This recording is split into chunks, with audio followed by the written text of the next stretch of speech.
최근에 야마구치 슈라는 일본 사람이 쓴 뉴 타입의 시대를 읽고 있는데, 저자는 이제 더 이상 문제에 대한 해답을 제시하는 올드 타입의 시대가 아니라고 주장합니다.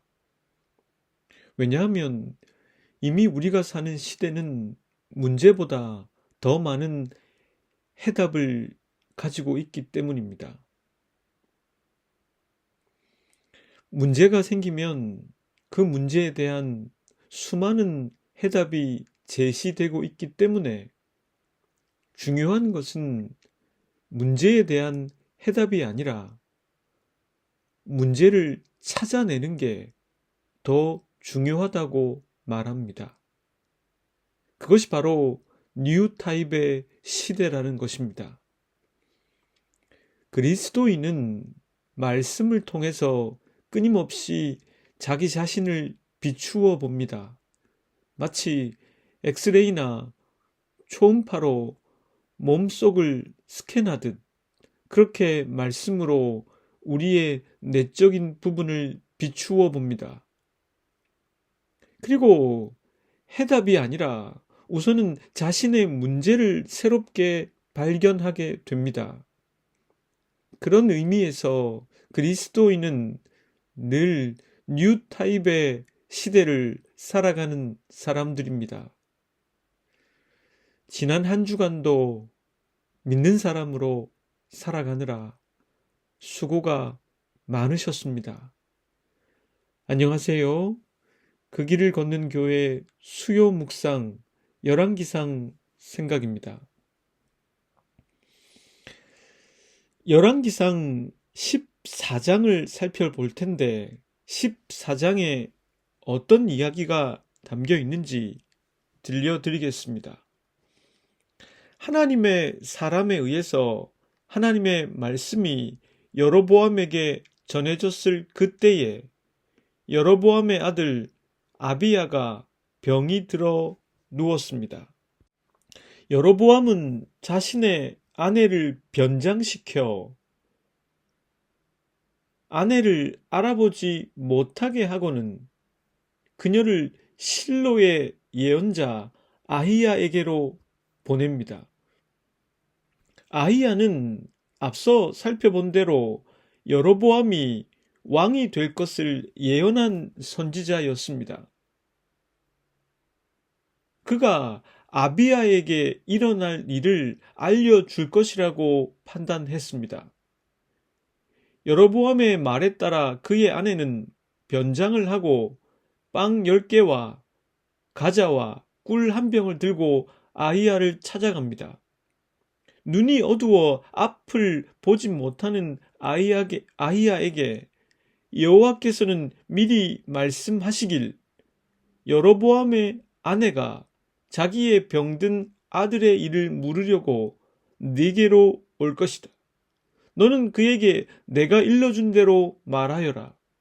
여로보암의 아내는 신분을 감추고 딴 여자처럼 변장하고 오리라. 왕의 아내가 문에 들어섰을 때 아히야가 말하길 여로보암의 부인께서 오신 줄 알고 있습니다. 들어오십시오. 그런데 어찌하여 다른 사람인 것처럼 변장을 하셨습니까? 불행하게도 좋지 않은 소식을 전해야 하겠습니다. 집으로 돌아가셔서 여로보암에게 이 말씀을 전하십시오. 나 주 이스라엘의 여호와가 말한다. 내가 너를 백성 가운데서 높여서 내 백성 이스라엘의 지도자로 임명하였고 다윗의 가문으로부터 왕국을 쪼개어 네게 주었지만 너는 내 종 다윗처럼 살지 않았다. 다윗은 내 명령을 지키고 내가 보기에 올바르게 행동하였으며 마음을 다해 나를 따랐다. 그러나 너는 너보다 앞서 있던 모든 왕들보다 더 악한 일을 하여서 다른 신들을 만들고 우상을 부어 만들어서 나의 분노를 격발시켰다. 결국 너는 나를 배반하고 말았다. 그러므로 내가 여로보암의 가문에 재난을 내리겠다. 여로보암 가문에 속한 남자는 종이나 자유인이나 가리지 않고 이스라엘 가운데서 모두 끊어버리겠다. 마치 사람이 쓰레기를 깨끗이 쓸어버리듯이 여로보암 가문에 사람을 하나도 남기지 아니하고 다 쓸어버리겠다. 여로보암에게 속한 사람으로서 성읍 안에서 죽은 사람들은 개들이 먹어 치울 것이고, 성읍 바깥에 들에서 죽은 사람들은 하늘의 새들이 와서 쪼아 먹을 것이다. 이것은 나 여호와가 하는 말이다. 그런 다음 여로보암의 부인에게 말했습니다. 이제 집으로 돌아가십시오. 부인이 성읍 안에 들어섰을 때 아이는 곧 죽을 것입니다. 온 이스라엘은 그의 죽음을 애도하며 장사를 지낼 것입니다. 여로보암 가문에서는 그 아이만이 주 이스라엘의 하나님 보시기에 옳게 살았으므로 그 아이만 제대로 무덤에 묻힐 수 있을 것입니다. 여호와께서는 이스라엘을 다스릴 또 다른 왕을 세우실 터인데 그가 여로보암의 가문을 끊어버릴 것입니다. 이 일은 지금 이 순간부터 일어날 것입니다. 주님께서는 이스라엘을 쳐서 물가에 갈대가 흔들리듯이 흔들리게 하실 것이며 그들이 아세라 목상을 만들어서 주님의 분노를 샀으므로 조상들에게 주신 이 좋은 땅에서부터 이스라엘을 뿌리채 뽑아내어서 유프라테스 강 저쪽으로 흩으실 것입니다. 여로보암은 자기도 죄를 지었을 뿐만 아니라 이스라엘까지 죄를 짓게 하였으므로 주님께서는 여로보암의 죄 때문에 이스라엘을 버리실 것입니다. 여로보암의 아내는 일어나서 그곳을 떠나 디르사로 돌아갔습니다. 그가 집 안으로 들어섰을 때 그 아이는 죽었습니다. 온 이스라엘은 그를 장사 지내고 그의 죽음을 슬퍼하며 애곡했습니다. 모든 것은 여호와께서 그의 종 아히야 선지자를 시켜 하신 말씀대로 되었습니다. 여로보암의 나머지 행적은 이스라엘 왕 역대 지략에 기록되어 있습니다. 여로보암은 22년간 통치한 뒤에 조상들과 함께 잠들고 그의 아들 나답이 뒤를 이어 왕이 되었습니다. 한편 이때에 솔로몬의 아들 르호보암이 유다를 다스렸는데 그는 즉위할 때 나이가 41였으며 그는 여호와께서 자신의 이름을 두시려고 택하신 성읍 예루살렘에서 17년을 통치했습니다. 그의 어머니는 나아마라는 여인인데 그녀는 암몬 여자였습니다. 유다도 여호와 보시기에 악을 행하였습니다. 그들의 죄는 조상들이 저지른 죄보다 더 심하여서 여호와의 진노를 격발했습니다. 그들은 높은 언덕과 푸른 나무 아래마다 산당과 돌 우상과 아세라 목상을 만들었습니다. 그 땅에는 신전 남창들도 있었습니다.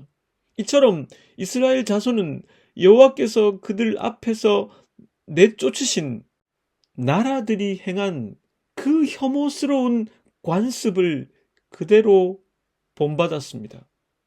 르호보암이 즉위한 지 5년이 되는 해 이집트 왕 시삭이 예루살렘을 치러 왔습니다. 이집트는 주님의 성전에 있는 보물과 왕궁의 보물들을 다 털어갔습니다. 하나도 남기지 않고 다 가져갔습니다. 솔로몬이 만든 금방패들도 가져갔습니다. 그래서 르호보암은 금방패 대신에 놋방패를 만들어 궁궐문을 지키는 경호 책임자들의 손에 그것을 맡겼습니다. 왕이 주님의 성전에 들어갈 때마다 경호원들은 그 놋 방패를 들고 가서 경호하다 다시 경호실로 가져오곤 했습니다. 르호보암의 나머지 행적과 그가 한 모든 일은 유다 왕 역대 지략에 기록되어 있습니다. 르호보암과 여로보암이 살아있는 동안에 그들 사이에는 늘 전쟁이 있었습니다.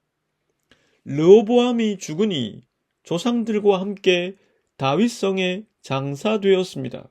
그의 아들 아비야가 다음 왕이 되었습니다. 본문의 이야기를 쭉 정리하면서 저는 이 내용을 두 왕의 몰락이라고 이름 붙이면 되겠다는 생각을 해보았습니다. 몰락이라는 용어를 사용한 것은 이스라엘 역사의 비극적인 장면이기 때문입니다. 저자가 성령님의 조명 아래에서 이 내용을 왜 이토록 자세히 기록했을까요? 저자는 이 내용을 통해서 기록 당시의 독자들, 그리고 후대의 독자들이 무엇을 깨닫도록 하고 있는 것일까요? 우선 이 본문이 쓰여질 때의 시대적인 배경을 먼저 알아야 하겠습니다. 이 본문이 쓰여진 때는 주전 6세기입니다. 주전 6세기 이스라엘 백성들은 오늘 말씀에 등장한 아히야의 예언이 성취되어 바벨론에서 포로 생활을 하고 있습니다. 저자는 왜 하나님께서 선택한 이스라엘이 이렇게 몰락하게 되었는지 그 원인을 설명하고자 했을 것입니다. 그리고 지금 이 하나님의 심판은 정당하며 그러하기에 지금 이 순간부터라도 하나님을 배반하는 행위를 멈추고 다윗이 보여주었던 하나님에 대한 신뢰와 충성, 그리고 성취되고 마는 하나님의 말씀을 신뢰하라는 것입니다. 그것은 21세기를 살아가는 우리들에게도 여전히 유효한 값진 교훈이라는 것입니다. 여기서 우리는 하나님께서 여로보암이 행한 변장에 대해 좀 생각해 보아야 하겠습니다. 여로보암은 이미 13장에서 하나님의 사람에 의해 경고를 받았음에도 멈추지 않았습니다. 결국 그는 아들 아비야가 병에 걸리는 상황을 맞이하고 말았습니다. 당시 사람들은 여호와의 선지자를 찾아가 그 뜻을 묻곤 했는데 여로보암도 그 관행을 따랐습니다. 그는 분명 선지자에게 긍정적인 예언을 듣고 싶었을 것입니다. 그래서 자신이 왕이 되는 것을 예언했던 아히야를 택했을 것입니다. 갈 때 꿀과 과자, 그리고 떡을 준비한 것도 바로 그런 기대를 반영한 것일 겁니다. 또한 여로보암은 다른 신하에게 그 일을 맡긴 게 아니라 자신의 아내에게 그 일을 맡겼습니다. 어떤 신하보다도 자신의 아내가 이 위기를 더 잘 다룰 수 있을 것이라 판단했기 때문일 겁니다. 그런데 여로보암은 자신의 아내의 신분을 알아채지 못하도록 변장하도록 했습니다. 이것은 그가 이미 하나님의 사람을 통해서 자신에게 말씀하신 하나님의 그 말씀을 마음에 두고 있었다는 의미입니다. 그랬기 때문에 변장을 통해 누군지 알아볼 수 없도록 한 뒤에 아히야를 찾도록 한 것입니다. 그런데 저자는 이미 아히야가 앞을 보지 못하는 사람이었다고 적습니다. 그 변장이 실효가 없었다는 것입니다. 신학자 리차드 넬슨이 잘 지적해 준 대로 변장은 하나님과 우리의 깨어진 관계성을 오직 표면적으로만 이해하고 있다는 징후입니다. 여로보암은 자신이 저지른 일이 그렇게 심각하지 않다고 생각한 모양입니다. 그리고 표면적인 변장을 통해 감추어질 수 있다고 착각한 것입니다. 죄를 범한 아담과 하와가 숨는 것과 유사한 행위입니다.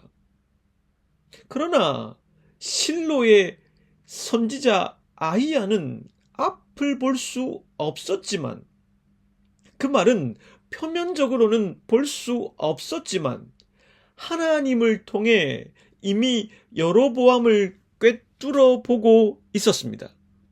즉, 인간의 표면적인 것을 넘어서서 인간의 내면까지 꿰뚫어 비추는 하나님의 말씀은 그 무엇도 막아낼 수 없다는 것입니다. 그렇다면 여로보암의 죄는 무엇입니까? 그것은 무엇이길래 표면적 변장을 통해 가리고 싶어 했고, 그리고 하나님의 말씀을 통해 그것은 드러나고 말았을까요? 여로보암의 죄는 다윗의 죄처럼 개인적인 윤리의 문제가 아니었습니다. 여로보암과 르호보암에게 기회가 있었다는 것은 저자가 말해왔던 것입니다. 저는 만약에 여로보암이 10지파를 찢어 자신에게 맡기셨을 때 하나님을 향한 충성심과 믿음으로, 또 다윗처럼 하나님의 말씀에 대한 신뢰로 다스렸다면 어떻게 되었을까 생각해 보게 됩니다. 그도 신명기가 약속한 복을 받았을 것입니다. 그러니 여로보암에게도 기회가 있었습니다. 또한 르호보암에게도 기회가 있었습니다. 비록 솔로몬이 그렇게 무너지고 말았지만, 그리고 솔로몬으로 인해 그의 아들들에 대한 심판이 예언돼 있었지만, 만약에 르호보암이 이런 하나님의 뜻을 알아 강제 노동에 대해 늙은 대신들의 말을 듣고 나라가 분열하지 않는 쪽을 선택하고 자신의 마음을 돌이켜 다윗의 길을 따르겠다고 했다면 어떻게 되었을까요? 저는 분명 하나님이 그에게 긍휼을 베푸셔서 다윗의 길을 갈 수 있는 기회가 있었을 거라고 생각합니다.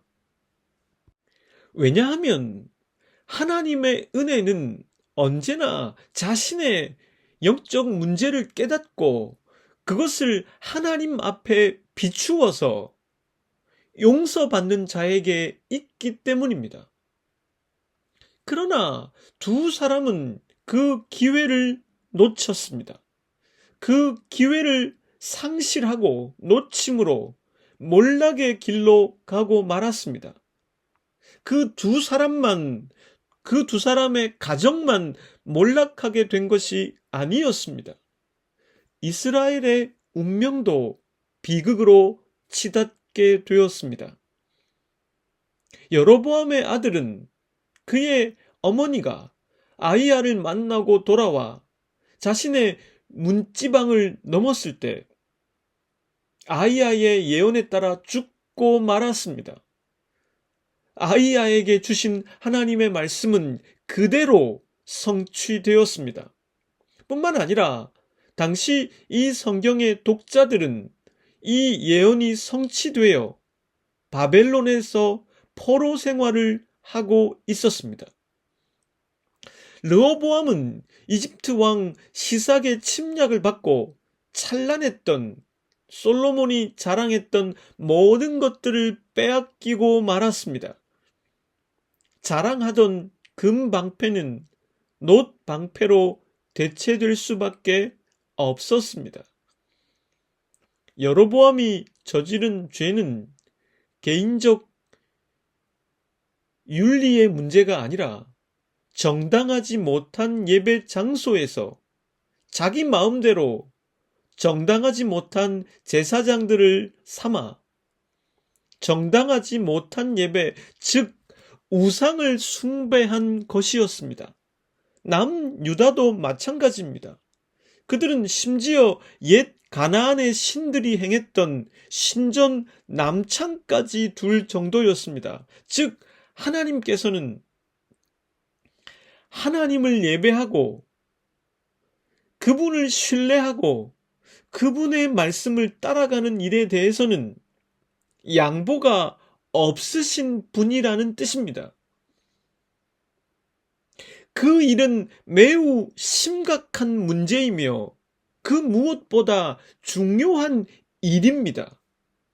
그러므로 본문을 기록한 저자의 의도는 더욱 선명해집니다.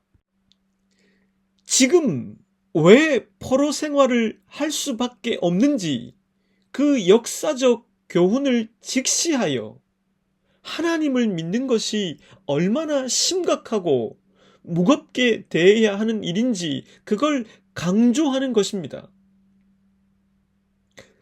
그러하기 때문에 포로 생활 가운데 있는 유혹을 이겨내고 다윗 왕의 모범으로 돌아가 인간의 모든 변장들을 꿰뚫어 보시는 하나님과 그분의 말씀에 충성하라는 것입니다. 이 말씀은 주전 6세기에 비극을 살아내야 했던 이스라엘 백성들에게만 유의미한 것이 아닙니다. 주후 21세기를 살고 있는 우리에게도 여전히 의미가 있습니다. 이스라엘 백성들에게 유혹이 되었던 것은 바알과 아세라, 그모스, 밀곰, 몰록이었습니다. 오늘날은 참 신이신 하나님을 믿지 못하게 만들고 더 사랑하게 만드는 유무형의 우상들입니다. 산업화 시대, 정보화 시대를 넘어 이제 인공지능의 시대로 가고 있는데 기술이 발전하면 할수록 인간이 하나님께로부터 멀어질 가능성이 점점 더 커져가고 있는 게 아닌가 생각해 봅니다. 어느 신학자의 말처럼 아벨은 자연의 소산물로 살아가는 원시적 인간을 상징하기에 늘 자연을 통해 하나님을 몸소 경험했을 것입니다. 허나 가인은 자신의 노동력을 통해 자연이 더 많은 부를 창출하도록 만드는 문명인이기 때문에 그는 아벨보다 하나님을 경험할 기회가 줄어들었을 것입니다. 그러하기 때문에 시대가 발전할수록 우린 하나님을 믿기 위해서 더욱 노력을 해 나갈 수밖에 없습니다. 인터넷과 AI로, 챗 GPT로 당신의 영혼을 지킬 수 없다는 사실은 인정할 수밖에 없지 않습니까? 함께 기도 드립니다. 여로보암과 르호보암의 이야기를 묵상하면서 그들에게 주셨던 하나님의 기회를 생각해 봅니다. 그리고 저희들에게 주신 기회로서의 삶을 생각해 봅니다. 어떤 변장으로도 하나님을 속일 수 없다는 사실을 직시하면서 영혼의 문제만큼은 하나님과 의논하고 싶습니다. 형제 자매들의 영혼에 좋은 기도와 깨달음, 그리고 돌이킴, 그리고 그 가운데 부어지는 하나님의 은혜가 있도록 도와주십시오. 예수 그리스도의 이름으로 기도드립니다.